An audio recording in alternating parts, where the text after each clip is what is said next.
en el libro de Ageo, capítulo 1, Ageo, capítulo 1, versos 7 y 8.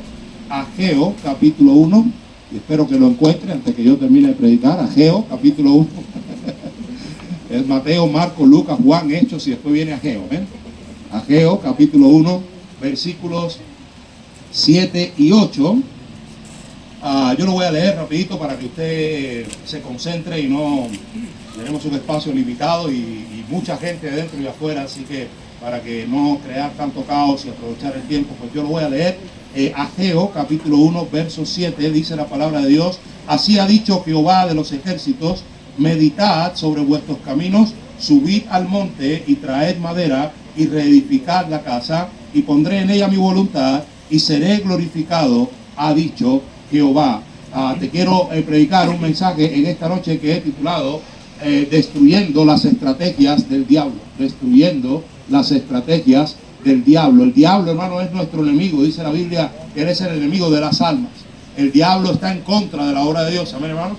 Y vamos a mirar aquí en el contexto de este profeta, ¿verdad? De los llamados profetas menores, no porque es menos importante, sino porque los libros son más pequeños, nada más que eso. Vamos a mirar cómo Dios usó a este hombre, Ageo, para destruir en un momento dado de la historia del pueblo de Israel las estrategias que Satanás estaba poniendo en medio de ese pueblo para que pararan de servir a Dios. El diablo no quiere que tú sirvas a Dios. El diablo no quiere que tú vengas a la iglesia. El diablo no quiere que tú seas un instrumento en las manos de Dios. El diablo te quiere desanimar. El diablo quiere acabar contigo, ¿verdad? Pero la buena noticia es que el diablo no tiene poder sobre ti. Amén, hermano. Entonces nosotros tenemos dentro de nosotros la respuesta, y en la palabra de Dios la respuesta a cómo destruir las estrategias del diablo. Vamos a orar al Señor. Gracias por ser tan bueno con nosotros y gracias por esta linda noche. Tenemos mucha más gente que anoche. Gracias por los nuevos que han venido, que no estuvieron ayer. Gracias por las almas salvas esta tarde, Señor. Y te rogamos ahora por vidas transformadas, Señor, que tú hagas la obra que solo tú puedes hacer. Señor, bendice esta iglesia y cada familia aquí representada. Y Señor, bendice a mis hermanos y ayúdame a mí, que soy un pecador imperfecto, predicando un libro que es perfecto. Y quítame a mí del medio, Señor, y que sea tu voluntad y tu palabra y no la mía, para que yo pueda hacer de bendición a tu pueblo, Señor, en el nombre de Cristo. Amén y amén. Hermanos, el profeta Ageo, como le digo, predicó en un periodo muy peculiar, muy particular de la historia del pueblo de Israel. Si usted viene conmigo al libro de Esdras, por favor, al libro de Esdras, en el capítulo 4, yo voy a estar mirando aquí una parte de este capítulo, a modo nada más de ubicarnos un poquito, ¿verdad?, en el contexto, porque quizás hay personas aquí que nunca han leído el libro de Ageo. Quizás hay personas que ni sabían que había un libro en la Biblia que se llamaba Ageo, ¿no? O quizás usted lo leyó, pero hace mucho tiempo y ya no se acuerda, ¿verdad? Entonces, si yo me pongo a hablar aquí de Ageo y usted hace mucho que no lo leyó o nunca lo ha leído, pues va a estar como un pez en una tarima, un pescado en una tarima. ¿Sí lo ha visto? Cuando vas a comprar pescado, que tiene los ojos abiertos así, pero no ven nada. ¿Sí me entiende? Y yo no quiero que usted esté aquí así en esta noche. Entonces quiero darle una pequeña introducción. Quédese ahí en Esdras, pero yo voy a ubicarlo un poquito en el contexto. El pueblo de Israel, usted sabe que Dios llamó a Abraham de Ur de los Caldeos, ¿verdad? Un pueblo idólatra, un pueblo que simplemente era un pueblo pagano. Y Dios llamó a Abraham de Ur de los Caldeos y lo llamó y le dijo: vete de tu tierra y tu parentela, ¿verdad que sí? Y lo envió, ¿verdad?, para hacer su obra. Hizo un pacto con él y quiso formar de él una nación. El pueblo estuvo en cautiverio en Egipto por un periodo de 430 años. Luego Dios lo sacó de Egipto con mano poderosa y lo llevó a el desierto. Y en el trayecto, ¿verdad?, de la peregrinación por el desierto, Dios quería formar del pueblo de Israel una nación. Ahora, ¿qué se necesita para que haya una nación? Se necesita un pueblo, gente, ¿verdad? Imagínate, si te sacan la gente de México, no hay México. Se acaba México, ¿verdad? Le hace falta la gente, hace falta la tierra. Hace falta una tierra donde esa gente está. Y hace falta una ley para que gobierne sobre esa gente, ¿verdad? Entonces tomó un periodo que Dios, antes de darle a ellos la tierra, lo sacara de ahí. Entraron unos pocos a Egipto y salieron muchos de Egipto, ¿verdad?, del cautiverio, y fueron al desierto. Fueron un poquito necios por ahí y Dios tuvo que tratar con ellos, pero Dios ahí en el desierto les dio la ley. Ya tenemos la gente, tenemos la ley y Dios le iba a dar una tierra. Después, por medio de Josué, ellos toman la tierra prometida y Dios les instruye que saquen todo lo que huela a paganismo de esa tierra. Todos estos pueblos, jebuseos, fereceos, todo lo que saca todo eso de ahí. Y ellos no obedecieron, se mezclaron con ellos. Entonces más adelante lo que pasó fue que ellos rechazaron la teocracia. Teos es Dios, Kratos es gobierno. Teocracia es el gobierno de Dios. Ellos rechazaron que Dios fuera su gobernante y pidieron un rey, como los reyes de los otros pueblos. Si recuerda eso, ¿verdad? ¿Y a qué rey le dio Dios? Al rey Saúl, ¿verdad? Y después Saúl se portó un poquito ahí como no debía, pretendiendo ser un profeta que no era y haciendo cosas que no le correspondían hacer a él. Y Dios le dio el reino ¿a quién? Háblame. A David, ¿verdad? Y entonces David también cometió pecado, hizo cosas incorrectas, pero fue un hombre conforme al corazón de Dios. Y le heredó el reino ¿a quién? A su hijo Salomón, ¿verdad? Y Salomón empezó muy bien, empezó pidiendo sabiduría, ¿verdad? Empezó pidiendo sabiduría para dirigir a aquel pueblo, pero más temprano que tarde se fue detrás de las religiones, de las mujeres con las cuales se contaminó. Y tenía entre esposas y concubinas, tenía 1000 mujeres. Y no sé cómo hacía para lidiar con 1000 suegras, pero esa era la situación de Salomón, ¿verdad?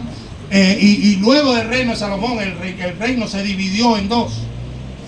Roboam y Jeroboam, se dividió el reino del norte, el reino de Israel, y el reino del sur, el reino de Judá. Entonces en el año 722 antes de Cristo, Dios envió juicios sobre el reino del norte. Antes había mandado profetas para advertirle, ¿verdad? Pero los asirios conquistaron a Israel y algunos bajaron al sur, pero otros fueron dispersados y más nunca regresaron. Y unos 100 y tantos años después, Babilonia se lleva cautiva a Judá, a las tribus de Judá y Benjamín y algunos de los emigrados del norte que habían venido antes. Y en el libro de Jeremías, no tiene que ir, pero ahí en el Jeremías capítulo 25 y verso 11 dice: toda esta tierra será puesta en ruinas y en espanto y servirán estas naciones al rey de Babilonia 70 años, ¿verdad? Pero Dios había prometido también que después de los 70 años Él iba a liberar al pueblo de ese cautiverio. Y en Jeremías 29:10 usted ve que dice: porque así dijo Jehová, cuando en Babilonia se cumplan los 70 años, yo os visitaré y despertaré sobre vosotros mi buena palabra para haceros volver a este lugar. ¿A qué lugar? A Jerusalén. Y entonces llega el momento, hermanos, cuando Dios viene y habla a un rey que estaba en ese momento ahí en Babilonia, y dice el libro de Esdras, capítulo 1, verso 1: en el primer año de Ciro, rey de Persia, para que se cumpliese la palabra de Jehová por boca de Jeremías, lo que le acabo de leer, ¿verdad? Despertó Jehová el espíritu de Ciro, rey de Persia, el cual hizo pregonar de palabra y también por escrito por todo su reino, diciendo, aquí estamos hablando ya en el año 538 antes de Cristo: así ha dicho Ciro, rey de Persia: Jehová, el Dios de los cielos, me ha dado todos los reinos de la tierra y me ha mandado que le edifique casa en Jerusalén que está en Judá. Quien haya entre vosotros de su pueblo, sea Dios con él, y suba a Jerusalén que está en Judá y edifique la casa de Dios, la casa a Jehová Dios de Israel.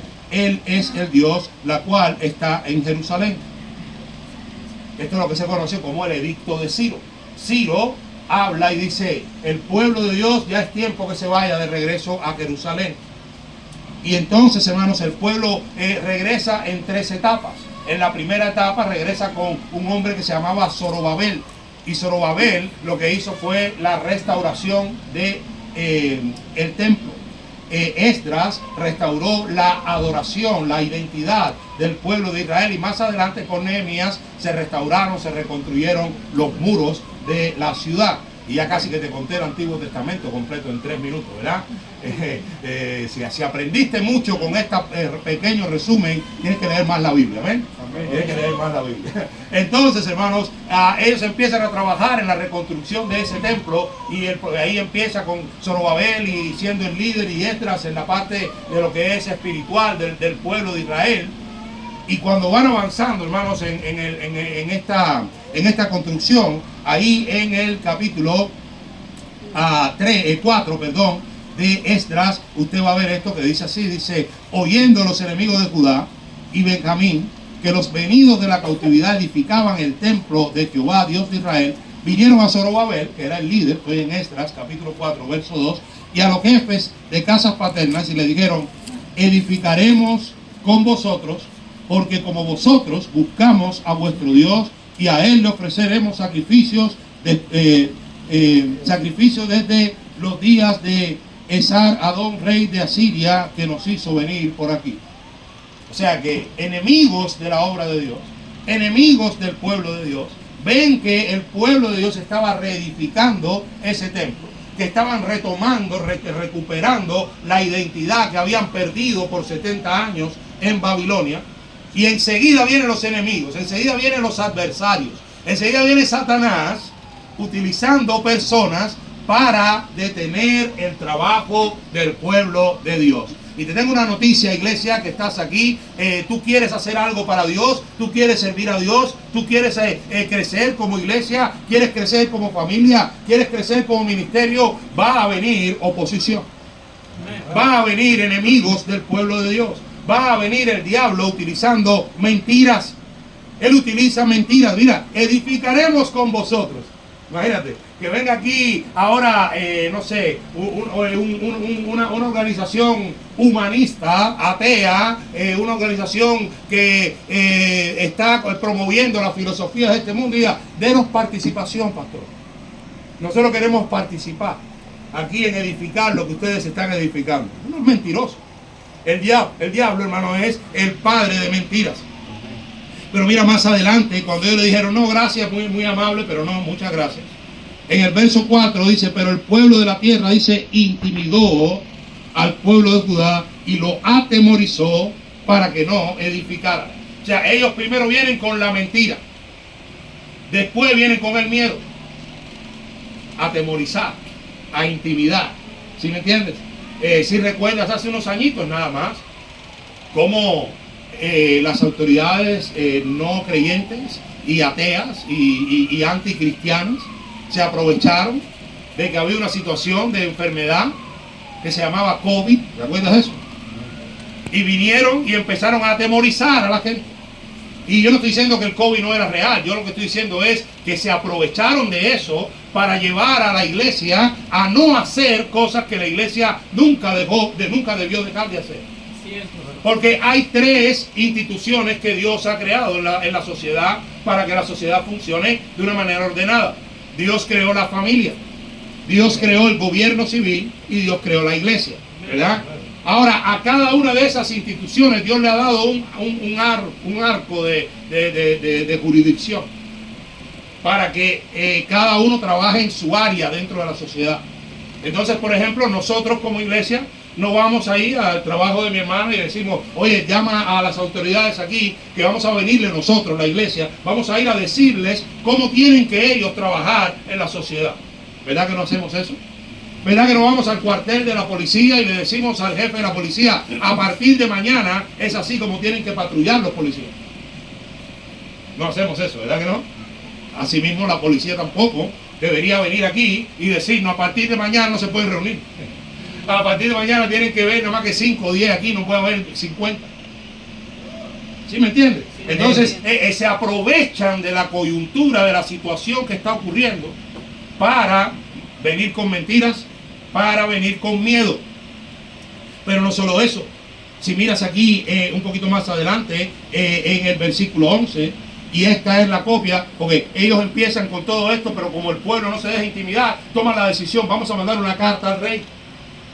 Vamos a acusarlos delante del rey. Ya era este otro rey, no era el rey que había hecho el edicto. Pero dicen, vamos a escribir una carta y vamos a decirle al otro rey que estas personas son peligrosas. El pueblo de Dios es peligroso.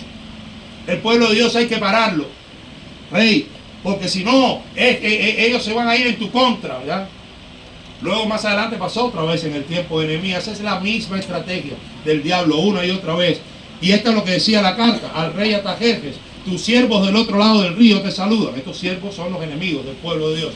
Sea notorio el rey que los judíos que subieron de ti a nosotros vinieron a Jerusalén y edifican la ciudad rebelde y mala, y levantan muros y reparan los fundamentos.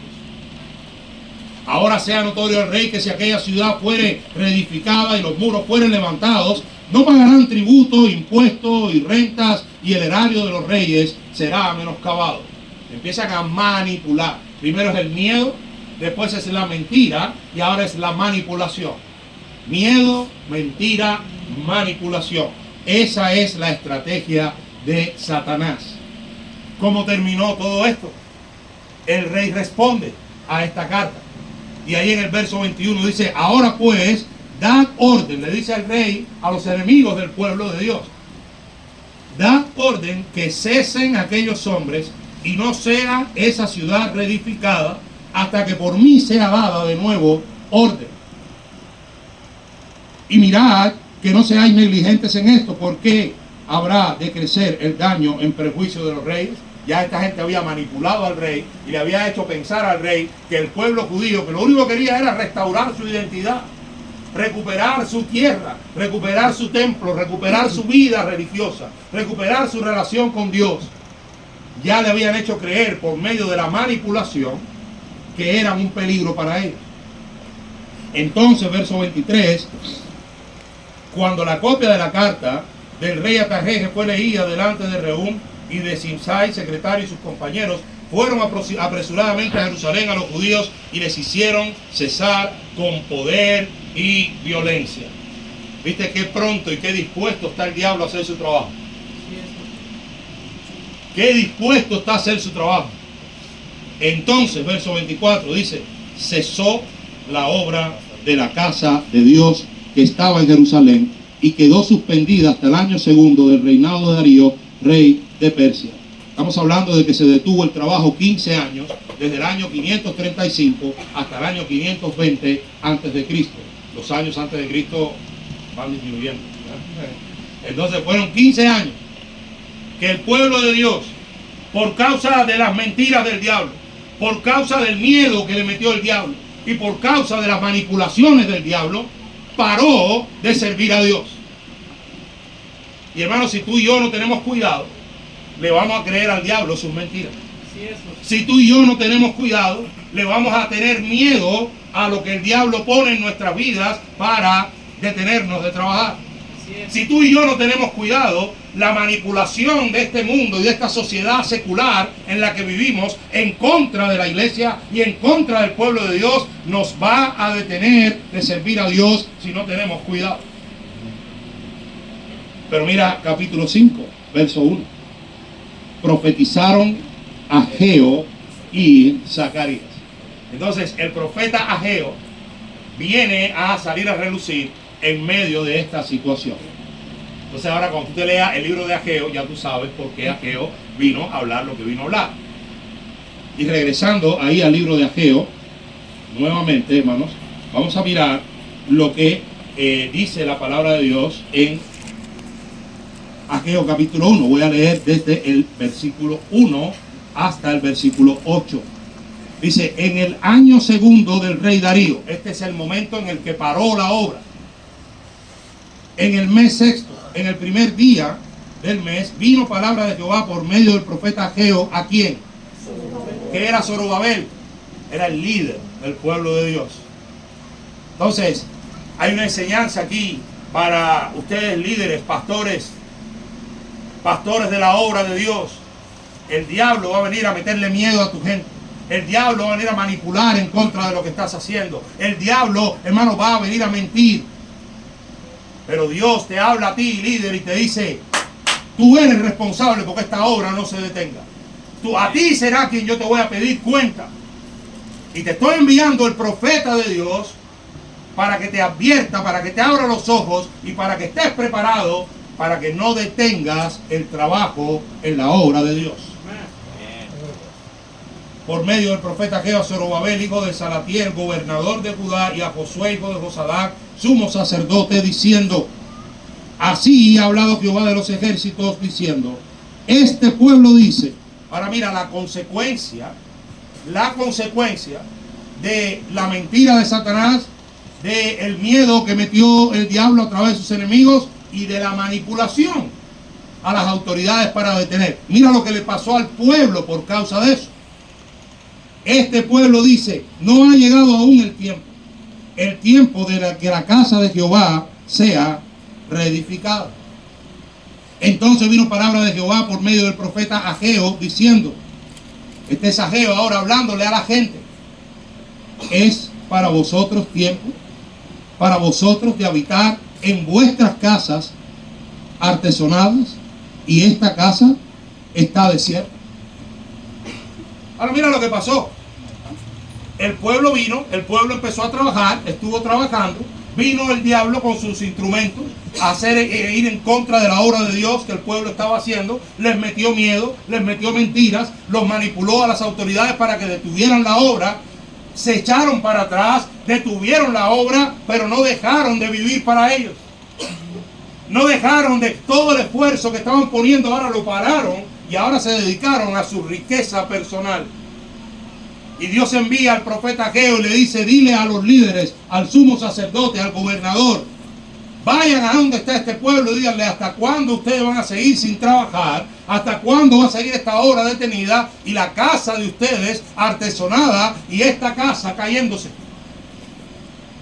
Y el propósito de Dios, la promesa de Dios que dio por medio de Jeremías de que se iba a reconstruir este templo, de que íbamos a regresar a nuestra identidad como nación.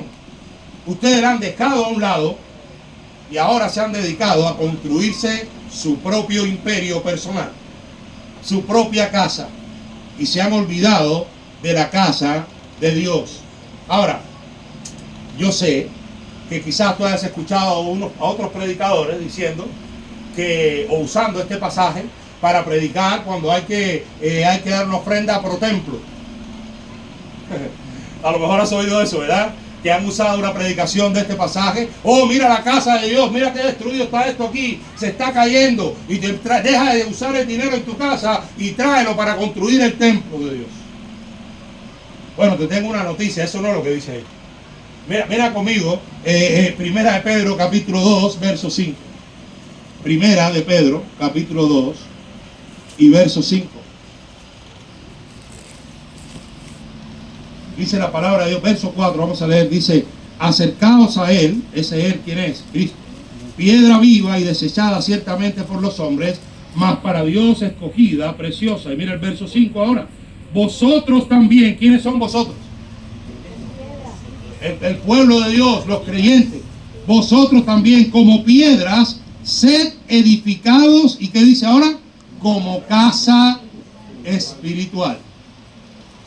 Y sacerdocio santo, es el propósito, para ofrecer sacrificios espirituales aceptables a Dios por medio de Jesucristo. ¿Quién es el templo de Dios hoy? No es él. Eres tú. Eres tú. Y Dios le dijo al pueblo de Dios a través del apóstol Pedro que también nosotros, como piedras vivas, seamos edificados como casa espiritual. Casa es templo. Hoy nosotros somos el equivalente a ese templo que se estaba construyendo en aquel tiempo. Pero como aquella gente en aquel tiempo se pararon por mentiras del diablo, por la manipulación del diablo, ¿verdad? Y por el miedo del diablo, y se dedicaron a trabajar en sus propias casas y a ocuparse en su riqueza personal, hoy nosotros también nos hemos olvidado de edificar esta casa. En otras palabras, nos hemos nosotros olvidado de crecer como pueblo de Dios, de madurar como hijos de Dios, para que podamos cumplir el propósito que Dios tiene para nosotros hoy en día. Y ese propósito es que este mundo conozca que Cristo salva, que Cristo transforma y que Cristo vuelve. Pero estamos como aquella gente, tan atemorizados, estamos tan manipulados, estamos tan llenos de mentiras en nuestra cabeza que el diablo nos ha metido en la cabeza y en el corazón, que estamos más enfocados en nuestra propia vida que en el propósito de Dios para nuestra vida y a través de nuestra vida. Y tú y yo deberíamos hoy escuchar la voz del profeta Ageo y tomar esos consejos para que hoy podamos construir este templo, edificar este templo. Se llama santificación, se llama crecimiento espiritual. Y gracias por escuchar la introducción. Ahora es que viene el mensaje. El mensaje es los consejos que le dio Ageo al pueblo, que son los mismos consejos que necesitamos tú y yo el día de hoy. Pues así ha dicho Jehová, verso 5, de los ejércitos: meditad bien sobre vuestros caminos. Sembráis mucho y recogéis poco, coméis y no os saciáis, bebéis y no os quedáis satisfechos, os vestís y no os calentáis, y el que trabaja a jornal recibe su jornal en saco roto. Déjame ponértelo en términos de Yucatán en el siglo XXI. Cuando cobras, porque te pagan por trabajar, a los 20 minutos no tienes un centavo. ¿Verdad que sí? Cae todo en saco roto. Estamos afanados por el trabajo, y después, el día que te pagan, media hora después, ya no tienes un centavo. Ya no tienes un centavo. Te sientes a veces vacío por dentro. Como dice aquí, ¿verdad? La palabra de Dios. Sembráis mucho, recogéis poco. Coméis, pero no os saciáis. Bebéis y no quedáis satisfechos. Os vestís y no os calentáis. Y el que trabaja a jornal recibe su jornal en saco roto. Eso es una descripción de una vida vacía sin la llenura del Espíritu Santo. Eso es una descripción de una vida que le falta la llenura del Espíritu Santo. Es una descripción de una vida que le falta el poder del Espíritu Santo. Es una descripción de una vida que le falta el propósito por el cual está en este mundo, que es ganar a las almas, apoyar el Evangelio aquí y fuera de aquí, y poner a Dios en primer lugar, y poner la obra de Dios en primer lugar, y dejarte usar por Dios, y no preocuparte tanto por qué comeréis o qué vestiréis. Las aves del campo se preocupan por eso. Mira los lirios. Y Dios suple para todas esas necesidades. ¿Cómo no va a suplir para las tuyas? Amén. Pero nosotros, hermanos, queremos trabajar y agarrar el jornal y echarlo en saco roto. Estamos más enfocados en la parte material de la vida, y no estoy diciendo que hay que olvidarla, pero no debería ser nuestro enfoque, no debería ser nuestra prioridad. Todo lo que eres y todo lo que tienes se lo debes a Dios, y todo lo que eres, tu ser y toda tu riqueza debería estar dispuesta para Dios. Tu tiempo, tus talentos, tus tesoros. Qué bendición ver a esa niña tan pequeña tocando ese violín. Qué bendición. Gloria a Dios por los padres de esa niña. Gloria a Dios por eso. Están entregando lo más preciado que tienen para que esa niña brille para Cristo. Gloria a Dios por eso. ¿Qué están viendo tus hijos en ti? ¿Qué ejemplos están viendo tus hijos en ti? Si tus hijos crecieran así hoy, de la noche a la mañana, y empezaran a vivir de la manera que tú estás viviendo, ¿te gustaría eso? ¿Te gustaría, papá, que tu hija se casara con un hombre como tú? ¿Te gustaría, mamá, que tu hijo se casara con una mujer como tú? Que viva la vida de la manera que tú la estás viviendo. Que tengan ahí en su casa el ambiente que tú tienes en tu casa. Casas artesonadas. Casas donde no nos falta nada. Pero la casa de Dios, el templo de Dios, está descuidado. No hay madurez espiritual. No hay crecimiento espiritual, no hay prioridades en lo que Dios ve como prioridad. No miramos a la gente como Cristo la mira, no miramos el mundo como Dios lo ve, no tenemos las prioridades como Dios las tiene. Estamos tan preocupados por nuestro tesoro. Y no por gusto, dijo el Señor: donde está vuestro tesoro, ahí está vuestro corazón. Ahí está vuestro corazón. Y entonces llegamos a los dos versículos que leímos al inicio, y ahora viene el mensaje finalmente. Así ha dicho Jehová de los ejércitos. Número 1, medita en tu corazón. Dice ahí: medita sobre vuestros caminos. Considera, hermano, tu corazón. Considera, hermano, tus motivaciones, tus acciones. Considera, hermano, cuáles son tus prioridades. Yo digo que las prioridades en la vida de un cristiano deben ser Dios, familia, iglesia y después todo lo demás. Dios, familia, iglesia y después todo lo demás. Si ese no es el orden de tus prioridades, hay un problema con tus prioridades.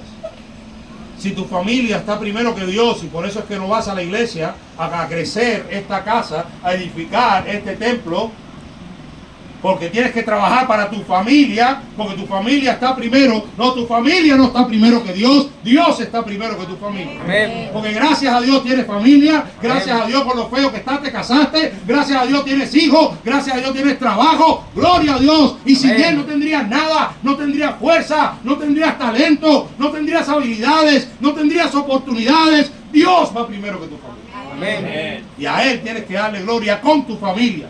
Y ponerlo a Él en primer lugar. Hermano, el domingo es de Dios, no es tuyo. Cada vez que esta puerta de este templo abra aquí, de esta iglesia, deberías estar aquí, hermano. Deberías venir mañana al servicio de la tarde en vez de quedarte viendo el partido. Deberías. Total, ya compraron al árbitro, ya se sabe quién va a ganar ya. Ya le dieron su aguinaldo ya, de todas maneras. Siempre ganan las Águilas lo mismo, siempre. Eso es comprado todo. Mentira, todos son cuentos. Y toda esa gente siguen siendo multimillonarios. Cierto. Cuando se acaba el juego, todavía ellos son millonarios. Y tú sigues en la misma miseria. Y sales a Facebook y a WhatsApp y no, ¡ya ganamos de nuevo! ¡Ganamos! Y ellos andan disfrutando sus millones. ¿Y tú qué? ¿Qué disfrutaste tú? Hoy tenemos la voz para ir al estadio. ¡Gol! Y no podemos pararnos aquí a cantar para Dios. Y no podemos pararnos aquí a enseñar con una escuela dominical. Y no podemos prepararnos en un instituto para servir a Dios. No, para eso no tenemos voz. Pero para gritar, ¡oh! Para eso sí. Para eso sí. Y no tenemos tiempo para ganar almas, pero para estar ahí 3 horas ahí, viendo a 4 bobos cayendo a la pelota, para eso sí tenemos tiempo. Y ellos siguen ahí con sus miles y cientos de miles de pesos. Y tú sigues en lo mismo. Y tú sigues en lo mismo. Por eso es que adivina a quién van a imitar tus hijos después. A ellos. No a Cristo. Por eso es que tienen 15 años y ya quieren hacerse un tatuaje igual que ellos. Por eso viven ese mundo virtual de que van a ser millonarios igual que ellos si se ponen a darle patada a una pelota en la calle y no quieren estudiar, no quieren ir a la iglesia, no quieren prepararse, nada. Porque no nos estamos ocupando de este templo. Medita, hermano, en tu corazón. Mira tus circunstancias, hermano, mira tus motivaciones. ¿Por qué, hermano, te levantaste hoy por la mañana?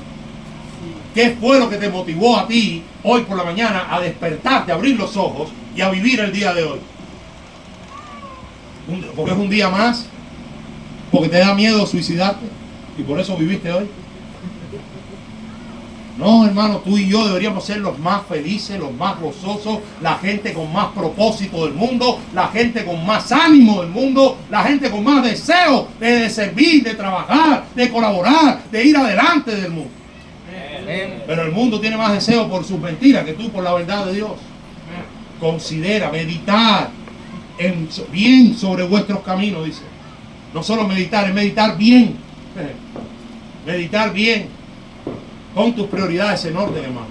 Recuerda, Dios, familia, iglesia y después todo lo demás. La iglesia está por encima del partido, hermano. Es así de simple. Número 2, hermano. Vimos primero, medita en tu corazón. Seguimos en el verso 8. Subid al monte y traed madera y reedificad la casa. Número 2, trabaja en tu santificación. Sube al monte, hermano, trae madera. Esfuérzate, hermano, y sé valiente. Esfuérzate en madurar, en crecer. Cuando eres salvo, hermano, eres apartado para Dios, eres santo, santificado. Lo hablamos de eso anoche un poquito. Apartado para Dios. Pero empieza inmediatamente un proceso de santificación progresiva que termina con la glorificación, cuando ya o Cristo venga o Cristo te lleve, porque pues, ya no estás más en este mundo, o Él venga por todos nosotros, los que somos salvos aquí, pero que todos. Y si no eres salvo, no salgas por esa puerta. Si no estás 100% seguro de ir al cielo cuando mueras, no te vayas hoy de aquí sin acercarte a alguien que te pueda ayudar con esa seguridad. Algunos tienen cara de inconverso y dicen que son salvos, pero bueno, si tú lo dices yo te lo creo, pero si necesitan ayuda, hay gente que te puede ayudar. Pero hermano, ve al monte, hermano, pero al monte espiritual estoy hablando. Ve al monte de servir en la obra de Dios. Y hermano, preséntate para servir.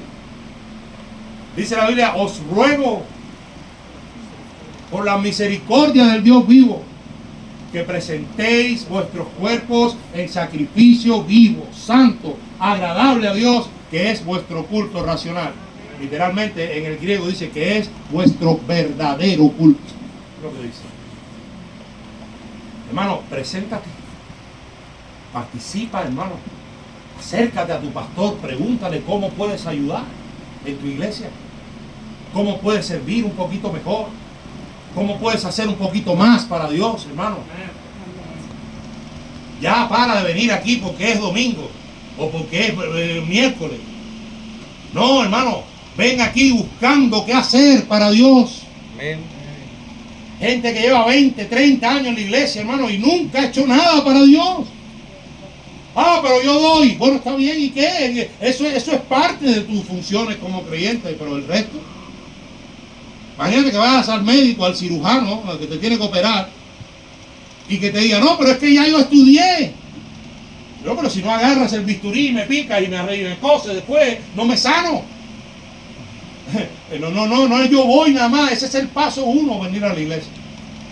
Pero si tú eres salvo, Dios ha puesto al menos un don para que tú lo ministres a los demás. Y tú tienes la responsabilidad de descubrir cuál es ese don. Y no es difícil descubrirlo. ¿Quieres que te diga cómo lo descubres? Involúcrate. Pide oportunidad al pastor de servir, y cuando te pongan a enseñar y tú ves la cara así que nadie aprende nada, ese no es tu don. A ver.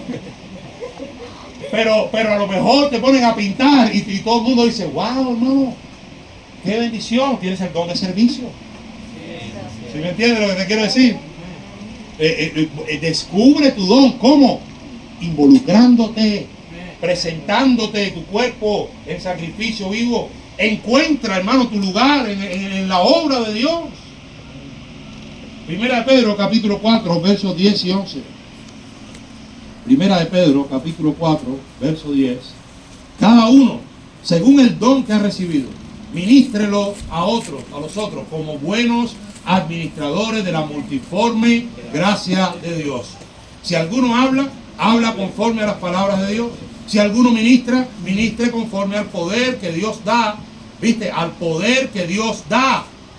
Para que en todo sea Dios glorificado por Jesucristo, a quien pertenece la gloria y el imperio por los siglos de los siglos. Amén. Hermano, trabaja en tu santificación, presentándote, participando, encontrando cuál es tu lugar. Hermano, ¿qué dice tu Biblia? ¿Quién añade a la iglesia? Dios. ¿Quién te añadió a la iglesia donde estás? ¿Y tú crees que Dios lo hizo porque estaba aburrido? ¿No tenía más nada interesante que hacer?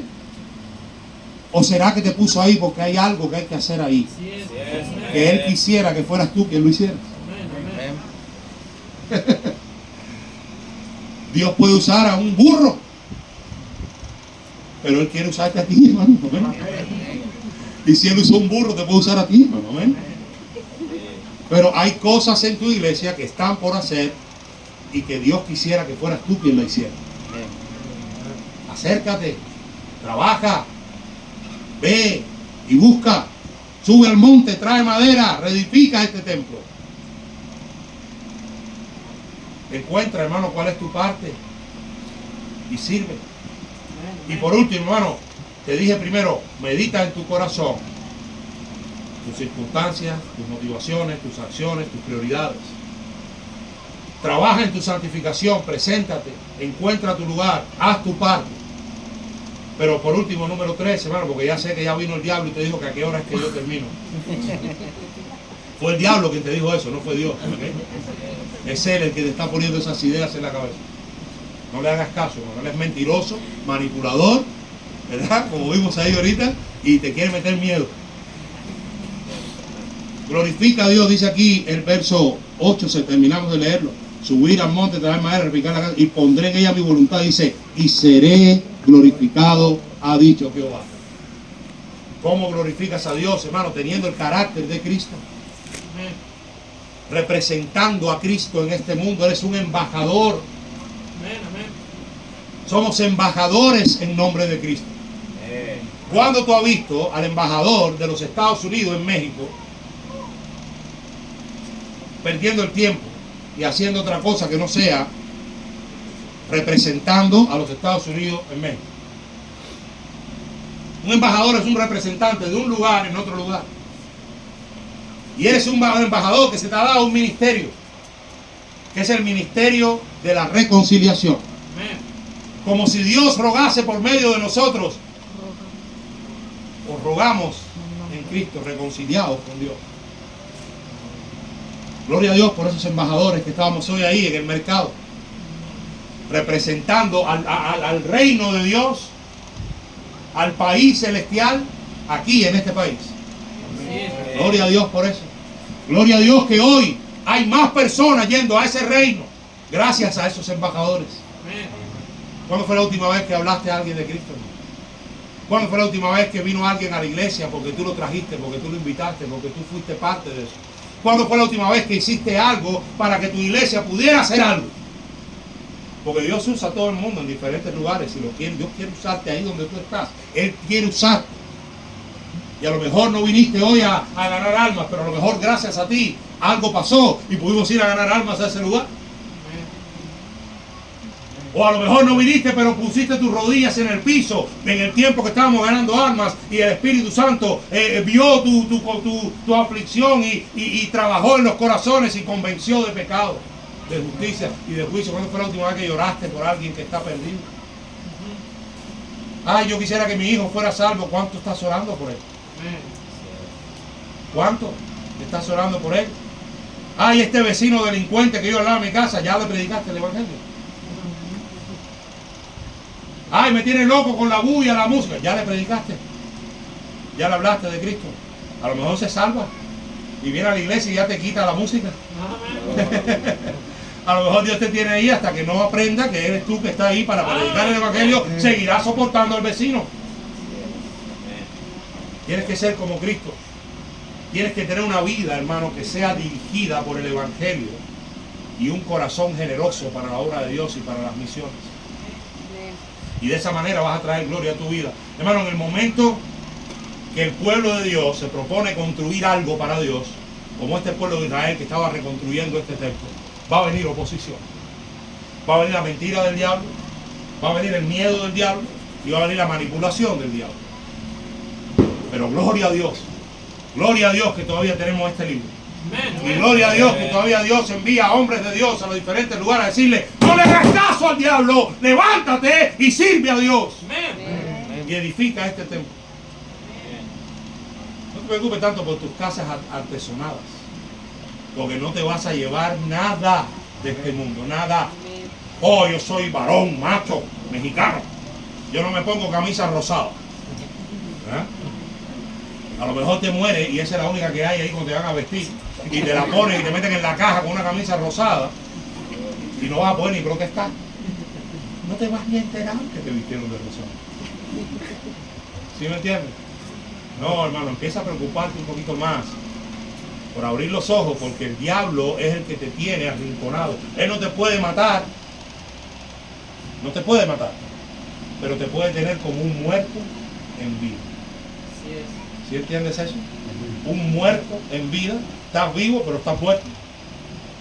Porque le crees sus mentiras, le crees su manipulación y le agarras miedo. En vez de pararte y ser parte. No te dejes distraer, hermano. No te dejes frustrar. No te dejes desanimar. No te dejes intimidar. No te dejes engañar. Ageo le decía a este pueblo, ¿por qué ustedes dicen que no es el tiempo para edificar este templo? Y hoy la palabra de Dios te dice a ti, no culpes más a las circunstancias, porque este es el tiempo de servir a Dios. Amén. No priorices tu comodidad, tus posesiones, tu prosperidad económica. No te acomodes mucho a este mundo, hermano, porque Cristo viene y Cristo viene pronto. Y no vivas vacío, echando y trabajando en jornal, en saco roto, cuando pudiera ser un exitazo, Señor, en el Señor, en tu vida cristiana. Jovencitos que están aquí, que a lo mejor están estudiando, gloria a Dios por eso, qué bendición. Cuando vayas a buscar un trabajo allá afuera en el mundo, y no me malentiendas, hace falta cristiano en todas las áreas de la sociedad, ¿ok? Y donde Dios te llamó, ahí ese es tu ministerio, y ahí tienes que ser un embajador ahí donde Dios te puso. Y eres un cristiano de tiempo completo ahí en ese lugar. Pero cuando vayas a buscar un trabajo allá afuera, te van a pedir un resumen, un currículum. ¿Sí? ¿Conocen eso, verdad? ¿Dónde estudiaste? ¿Dónde te preparaste? ¿Hablas inglés? ¿No hablas inglés? Vete a trabajar en un hotel en Cancún para que tú veas, te van a preguntar, ¿hablas 2 idiomas? ¿O no hablas 2 idiomas? En la iglesia, hermano, usted puede ser un éxito de la noche a la mañana, ¿sí? Lo único que necesitas es disponer. Lo único que necesitas es dejarte llevar por Dios. Y no necesitas un resumen, no necesitas ser bilingüe, no necesitas tener un título universitario. Si lo puedes preparar, eso estudia mejor, vas a servir mejor a Dios. Pero desde el que limpia este piso hasta el que toca una puerta o va al mercado o gana un alma o el que predica la palabra de Dios, el que enseña, todo el mundo, todos que están sirviendo a Dios aquí son un éxito. Y el diablo quiere destruir ese éxito con miedo, con manipulación y con mentiras. Cuando eso pase, acuérdate que Dios te dice, medita en tu corazón. Medita en tu corazón. Acuérdate cuando eso pase, que Dios te dice, trabaja en tu santificación. Y acuérdate cuando eso pase, que Dios te dice, glorifica a Dios con tu vida. Prediqué 47 minutos, no fue tanto, ¿verdad? El primer tiempo con 2 minutos de descuento. ¿No es? Entonces le voy a dar lugar al pastor para que haga la invitación. Dios le bendiga, hermano.